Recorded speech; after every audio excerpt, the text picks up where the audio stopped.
Hello students, welcome to PU academy. I am Tanu Agrawal. हम देखेंगे UK DElEd entrance 2023 का updated math का syllabus. उससे पहले मैं आपको यूके डीएलएड के बारे में कुछ बेसिक इन्फॉर्मेशन देना चाहती हूँ। UK DElEd exam primary teachers के लिए कंडक्ट करवाया जाता है।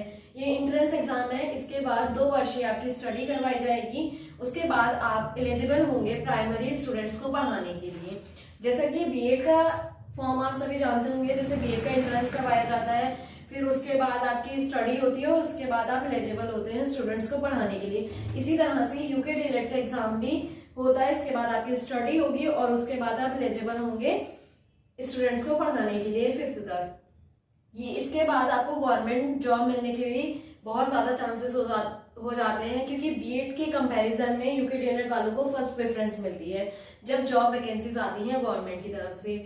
और इसके साथ साथ आपका सीटेट या फिर यूटेट क्लियर होना चाहिए, ठीक है। और ये सिर्फ यूके डीएलएड वही स्टूडेंट्स फिल आउट कर सकते हैं फॉर्म जो यूके से बिलोंग करते हैं। अदर स्टेट के स्टूडेंट्स के लिए अदर स्टेट में कंडक्ट करवाया जाता है।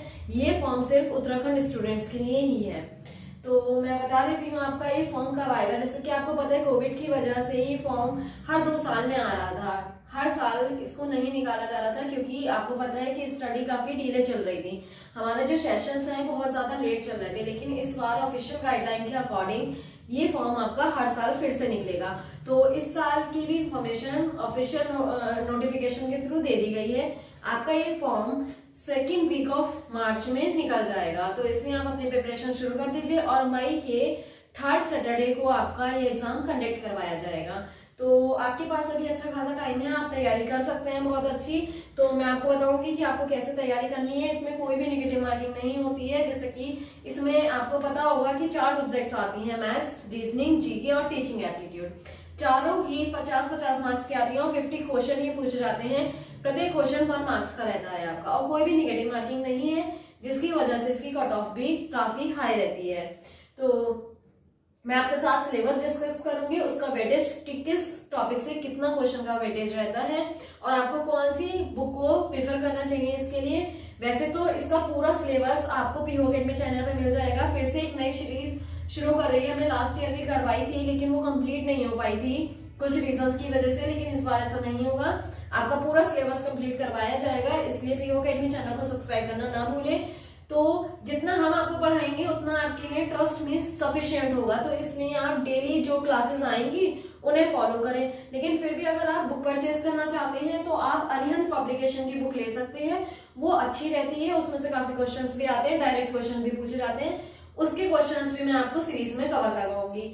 और बात रही एनसीईआरटी बुक्स, जिसने 6 से 10 तक की एनसीईआरटी बुक्स को बहुत अच्छा कर रखा है, उसे किसी भी अदर बुक्स की जरूरत नहीं है। या आपके छोटे बहन भाई हैं या आपके पास बुक्स हैं तो आप एनसीईआरटी बुक्स कर सकते हैं। ये आपको यहाँ भी और यूटेट में भी और सीटेट में भी आपके लिए बहुत ज्यादा काम आने वाली है। तो एनसीईआरटी बुक्स आप कर ले। तो एनसीईआरटी के भी जो इंपॉर्टेंट और बेसिक क्वेश्चंस होते हैं वो भी आपको सीरीज में देखने के लिए मिलेंगे। तो आइए चलिए हम सिलेबस को डिस्कस कर लेते हैं। सबसे पहले आपके सिलेबस में है नंबर सिस्टम, उसके बाद है simplification, probability, profit, loss and discount, simple and compound interest, time and work, average, ratio and propagation, indices and surds, LCM, HCF, area and perimeter. तो देखिए ये आपके पास 11 टॉपिक्स हैं। बाकी टॉपिक्स ये हैं आपका square, cube root, data integration, time and distance, linear algebra, percentage, volume and surface, permutation and combination, partnership, alligation. तो नंबर सिस्टम से स्टार्ट करते हैं। नंबर सिस्टम जैसे कि आपको पता होगा सबसे बेसिक और इम्पोर्टेंट टॉपिक होता है। इसमें आपको 2 से 3 क्वेश्चन अपने पेपर में देखने के लिए मिलेंगे। ये जो वेटेज है मैंने आपके प्रीवियस ईयर पेपर क्वेश्चन के अकॉर्डिंग लिखा है कि किस टॉपिक से कितने क्वेश्चंस आपके आए हुए हैं। सिंप्लीफिकेशन बहुत अच्छा और बहुत ही सिंपल है अपने नाम की तरह। 3 से 4 क्वेश्चन इसमें से आते हैं। प्रोबेबिलिटी में से 1 से 2 क्वेश्चंस आपको देखने के लिए मिलेंगे। तो ये सारी आपकी जो ब्रैकेट्स में लिखे हैं वो क्वेश्चन रेंज है, ठीक है। तो सभी अपने हिसाब से काफी अच्छे टॉपिक हैं और काफी इंपॉर्टेंट है। ये पूरा सिलेबस आपका यूटेट और सीटेट के लिए भी इंपॉर्टेंट है। तो जैसा कि अगर आप ये पूरा सिलेबस हमारे साथ कवर करते हैं, बिल्कुल कोर्स फ्री ऑफ कॉस्ट होने वाला है, कोई भी इसकी कॉस्ट नहीं होगी। अगर आप यहाँ से तैयारी करके चलते हैं तो आपको लिए वहां की प्रिपरेशन ऑटोमेटिकली हो जाएगी और बहुत ईजी और अच्छी से हो जाएगी। तो देखिए तो बिल्कुल भी लेवल हाई नहीं होता है, लेवल बहुत इजी है, 10 तक का है, 10 से ऊपर बिल्कुल भी नहीं जाता, इसका लेवल 10 से ऊपर बिल्कुल भी नहीं जाएगा, ठीक है। बस एक टॉपिक क्लास 11 का परम्यूटेशन एंड कॉम्बिनेशन है, तो उसमें से कोई भी क्वेश्चन नहीं आता है तो बहुत से बहुत एक क्वेश्चन, एक साल में आया है बस एक क्वेश्चन। लास्ट ईयर भी परम्यूटेशन और कॉम्बिनेशन से एक भी क्वेश्चन पूछा नहीं गया था, आप प्रीवियस ईयर पेपर चेक कर सकते हैं, पीओ अकेडमी चैनल पे आपको मिल जाएगा।